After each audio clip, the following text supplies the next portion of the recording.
করতে হচ্ছে চিনমতি সম্মেলন কেন্দ্রে, কখনো লালমাটিয়া কলেজে, এবার তারা করবে হচ্ছে রবীন্দ্র সরোবরে, অনেক একটু বড় জায়গায়, যাতে এটা ধানমন্ডির নাইবারহুড উৎসব হয়ে ওঠে।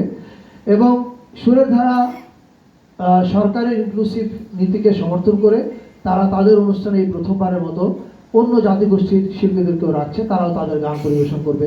অর্থাৎ শুধুমাত্র বাংলা গান থাকছে না সুরের ধারাতে এবার।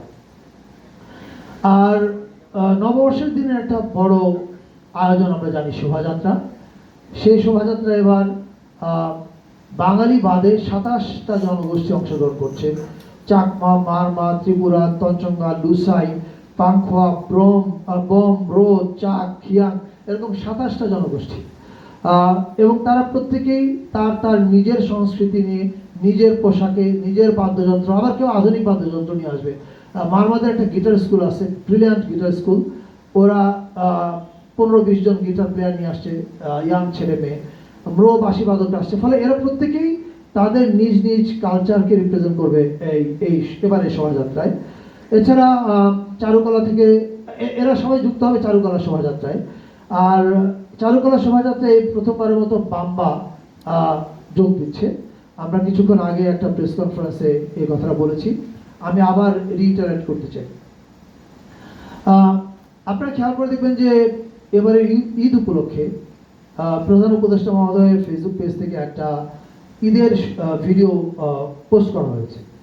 এখন ওই ঈদের ভিডিওটা দেখবেন যে কিছু দুঃখী মানুষের চেহারা, স্যাড পিপল, এবং সেই ভিডিওর ক্যাপশনে লেখা হয়েছে যে আমাদের দেশে প্রায় 12 লাখ মানুষ বিপদে পড়ে মেহমান হিসেবে আছে।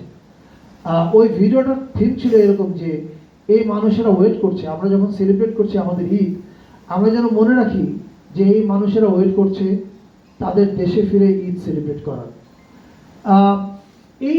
এটা আমি মনে করি যে আপনি অন্য মানুষের, নিপীড়িত মানুষের ব্যাপারে কি বোধ করেন, এটা কিন্তু আপনার সংস্কৃতির পরিচয়। আমি মনে করি যে আমরা প্রধান উপদেষ্টা মহোদয় এটা ওনার পেজে শেয়ার করার মাধ্যমে এই সিগন্যালটা এবং এই বার্তাটা দিয়েছেন যে যে মানুষ নিপীড়িত, আমাদের আনন্দ বা উৎসবের দিনে যেন আমরা তাদেরকে ভুলে না যাই। এবারে শোভাযাত্রা যেটা হবে আমাদের চারুকলা থেকে যেটা বেরোবে, সেখানে প্রথমবারের মতো বাম্বা যোগ দিচ্ছে। বাম্বা মানে আমরা জানি যে রক মিউজিশিয়ানরা, এবং তারা যোগ দিচ্ছে একটা কজকে তারা এবার হাইলাইট করতে চায়। সেটা হচ্ছে, আপনারা জানেন যে প্যালেস্টাইনে একটা বড় ধরনের গণহত্যা সংঘটিত হচ্ছে। বাম্বা প্রায় 200 গিটারিস্ট নিয়ে আসবে এবং তার আহ্বান জানিয়েছে ঢাকা এবং ঢাকার আশেপাশে যত গিটার প্লেয়ার, মানে রিদম প্লেয়ার, তারা প্রত্যেকেই যেন তাদের সঙ্গে যোগ দেয়। এবং তারা আহ্বান জানিয়েছে আপনারা একটা প্যালেস্টাইনের ফ্ল্যাগ নিয়ে আসবেন এবং ওই রক মিউজিশিয়ানরা একটা গান গাবে। আপনারা জানেন সেই গানটা, from the river to sea Palestine will be free.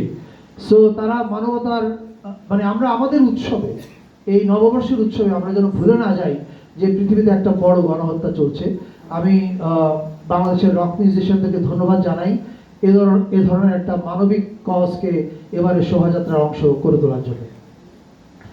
এছাড়া বিকেলবেলা মানিক পে এভিনিউতে একটা কনসার্ট আছে। এটাতে আমাদেরকে সহযোগিতা করছে শিল্পকলা একাডেমি, আয়োজন করছে, সহযোগিতা করছে ঢাকা সিটি কর্পোরেশন উত্তর। এই কনসার্টটার পরে সন্ধ্যা 7টায় একটা ড্রোন শো হবে। যে ড্রোন শোটা আয়োজিত হচ্ছে চীন দূতাবাসের সহযোগিতায়। এটা বাংলাদেশে আমার ধারণা খুব এক্সক্লুসিভ একটা জিনিস হবে। সেখানে আপনারা, এটার থিম হচ্ছে নতুন বছর নতুন বাংলাদেশ। ফলে আপনারা সেখানে জুলাইকে দেখতে পাবেন, নববর্ষকে দেখতে পাবেন এবং পৃথিবীটাকেও দেখতে পাবেন। এবং এই ড্রোন শোটা খুবই আকর্ষণীয় কিছু হবে বলে আমরা বিশ্বাস করি। আমরা চীনা দূতাবাসকে ধন্যবাদ জানাতে চাই এই ড্রোন শোটা সম্পূর্ণ তাদের খরচে আয়োজন করবার জন্যে।